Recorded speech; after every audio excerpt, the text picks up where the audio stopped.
How does being from Winnipeg, Canada, give Nexom a competitive advantage in wastewater treatment? For a city of its size, it's the coldest one in North America. So ultimately, the core of our company, our technologies were primarily developed for cold water applications. So being from Winnipeg gave us a reputation that if you can do it there, you can do it anywhere. So taking our technologies from Winnipeg and moving them into the rest of North America, we had this reputation of being reliable and being able to deal with tough conditions. It works in the worst of all possible conditions. How does the technology work? One of our primary technologies is the Sager process, and basically it's a biological process, and we kind of broke the mold by being able to develop a process that could remove ammonia in water temperatures that were near freezing, which hadn't been done before. This was in anticipation of regulatory changes coming across Canada, where there's now a federal regulation where all communities do have to remove ammonia toxicity. So we were well in advance of that regulation coming, which gave us a foot up on everybody else. You saw that requirement coming. Are there other regulations like that coming down the pipe that your technology is going to address? Yeah, there are. And for that specific technology, one of the things that we see that is going to be coming up in the future is pharmaceutical removals, for example, emerging contaminants.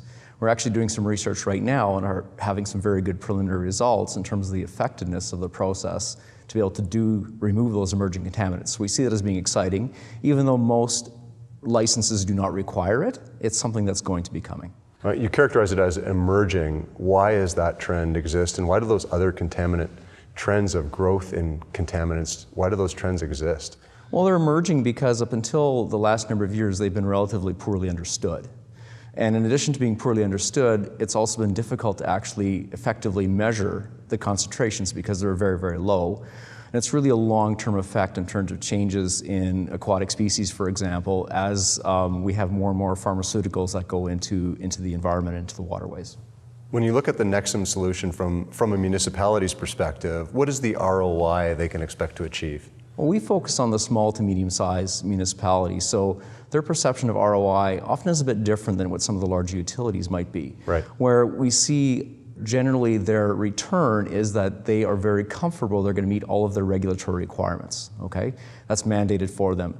So for us to provide them something that has low capex as well as something that's sustainable from an OPEX standpoint, they're able to have their return, which is being comfortable that they will meet their regulations. The solution compared to your primary competitors, is the capex differential that large?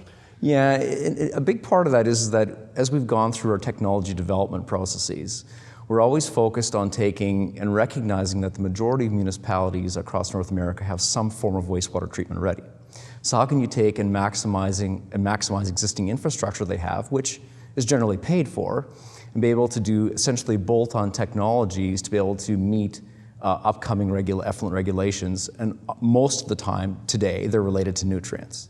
The picture of ROI from those retrofit opportunities you're describing, where a municipality already has that, something in the form of wastewater treatment in place, versus a totally greenfield solution, what's the perspective, their cost differential on those two? Generally, we'll be in around the 50 to 70% range of what a greenfield installation would be. There's a lot of variability with that, depending on the condition of existing infrastructure. So a lot of facilities are 30 to 40 years old, so there's a lot of variability in that as well. Infrastructure that's that old has got all sorts of knock-on problems with respect to maintenance, long-term maintenance issues. Are those calculated in when you figure out a CapEx return?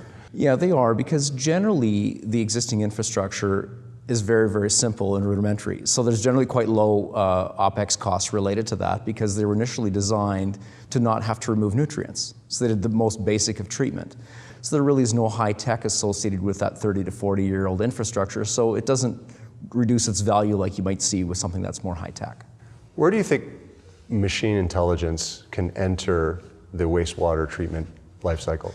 It really is about data collection and analysis, and going back to the principle of that return on investment of being able to be very comfortable that you reliably will meet your regulatory requirements.